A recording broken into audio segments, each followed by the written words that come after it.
আমার একটা ভিডিও ইন্টারনেটে খুব ছুটছে, সেখানে আমার একটা উক্তি আছে, আমি যদি মুসলমান হতে পারতাম নিজেকে ধন্য বলে মনে করতাম। আগে শুনুন, আমরা ইউটিউবার কেন বসতে দিই না? এরা করে কি, এরা বোঝে শুধু এদের ইনকাম আর্নিং, কোন ভিডিওটা আর্নিং দেবে, কোত্থেকে কথা কেটে ছাড়লে ভিডিওটা চলবে, সমাজে একটা ভুল মেসেজ দেবে, আর মানুষ একজন আরেকজনকে শেয়ার করবে, আর ওই ভিডিওর ভিউজ বেশি হবে। আমার পুরো কথাকে না দেখিয়ে কথাকে আধা ছেঁড়া কাটা হয়েছে।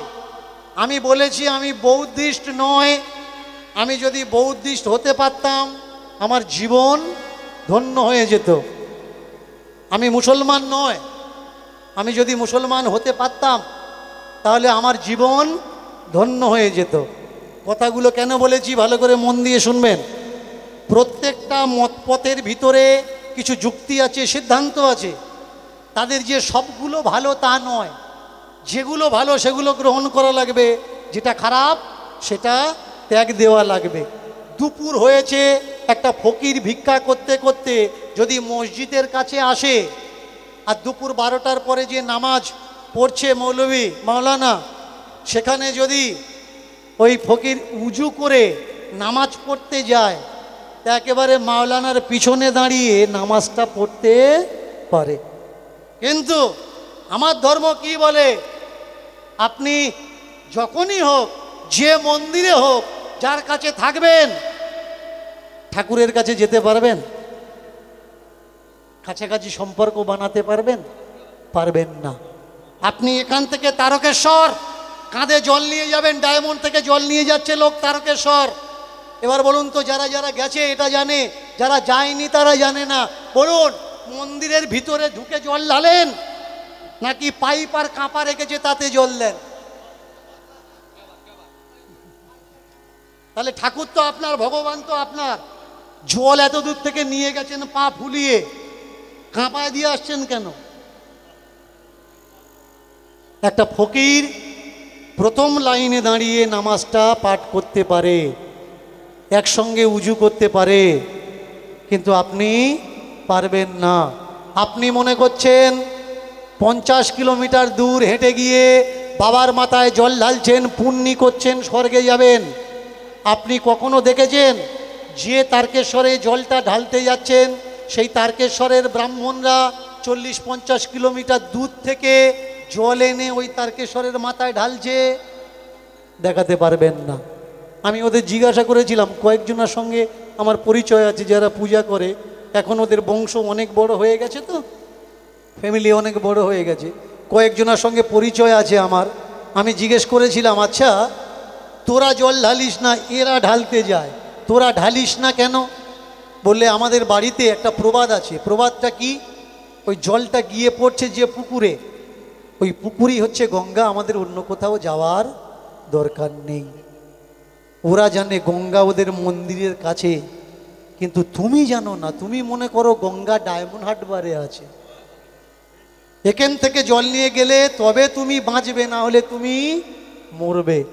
যেখানে তুমি যাচ্ছ সেখানে ওরা যাচ্ছে না, ওরা জানে, কিন্তু তুমি, তোমার মাথায় ঢুকবে না।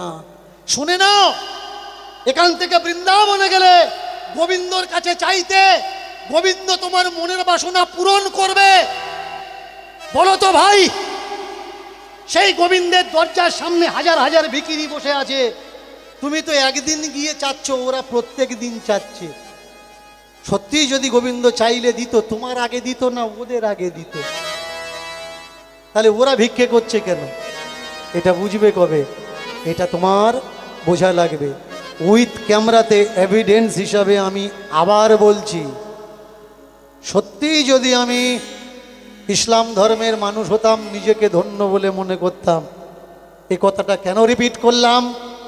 ইসলাম এমন একটি ধর্ম, নিজে নিজেই স্বতন্ত্র, কিন্তু ইসলামের হাদিসে কিছু এমন মত আছে যে মতগুলো ইসলামের অনেক মানুষই মানেন না।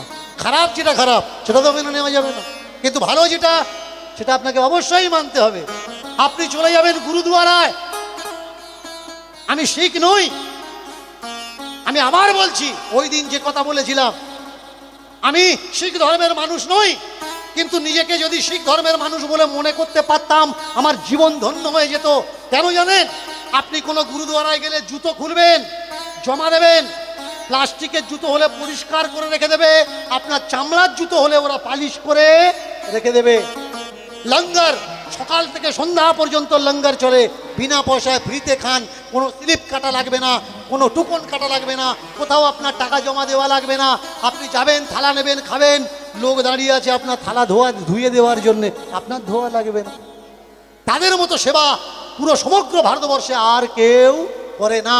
আপনি চলে যাবেন বৃন্দাবন, নাম ধরে ধরে ধরে বলে দিতে পারি, আপনার পয়সা নেই, আপনি ধাক্কা খাবেন, আপনার টাকা আছে, আপনি ভিআইপি লাইন দিয়ে ঠাকুর দেখে চলে আসতে পারবেন। জুতো দেওয়ার জন্যে পয়সা, বসার জন্যে পয়সা, দম নেওয়ার জন্যে পয়সা, প্রসাদ পাবেন, প্রসাদের জন্যেও সেখানে জালিয়াতি, আপনার পয়সা দেওয়া লাগবে। আপনি কি হবেন? লাইনে দাঁড়িয়ে ধাক্কা খাবেন, না প্রথম সারিতে গিয়ে ঈশ্বরের প্রার্থনা করবেন? আপনি কি হবেন? লাইনে দাঁড়িয়ে ধাক্কা খাবেন, জুতো জমা নিচ্ছে যেখানে টাকা নিচ্ছে ওখানে যাবেন, নাকি যে শিখরা দাঁড়িয়ে আছে আপনার জুতো পালিশ করে দেওয়ার জন্যে, আপনার সেবা করে দেওয়ার জন্যে, আপনাকে 24 ঘন্টা পাঙ্গাত উপলব্ধ করানোর জন্যে, আপনি সেটা হতে ভালোবাসবেন? আমি আবার বলছি, প্রত্যেকটা মতপথের যেগুলো ভালো আমি সেটা পেতে চাই, সেটা হতে চাই। অনেকে কমেন্ট বক্সে গিয়ে বলছে আমি মুসলমান, আমি না তো হিন্দু না তো মুসলমান, আমি শুধুমাত্র চেষ্টা করছি পা থেকে মাথা পর্যন্ত হওয়ার জন্যে ইনসান। আমার কোনো জাত নেই, আমার কোনো মজাব নেই, আমার কোনো ধর্ম নেই। আমি যে ধর্ম প্রতিষ্ঠা করার চেষ্টা করছি, জানানোর চেষ্টা করছি, আমার সনাতন ধর্মের প্রকৃত যে ধর্ম সেটা হলো মানব ধর্ম। সেই মানব ধর্ম আমি প্রতিষ্ঠা করার চেষ্টা করছি। প্রেম সে সবার উপরে মানুষ সত্য, তার উপরে নয়। কোথা স্বর্গ কোথা নরক কে বলে তা দূরাদূর, মানুষের মাঝে স্বর্গ নরক, মানুষের মাঝে সুরা সুর।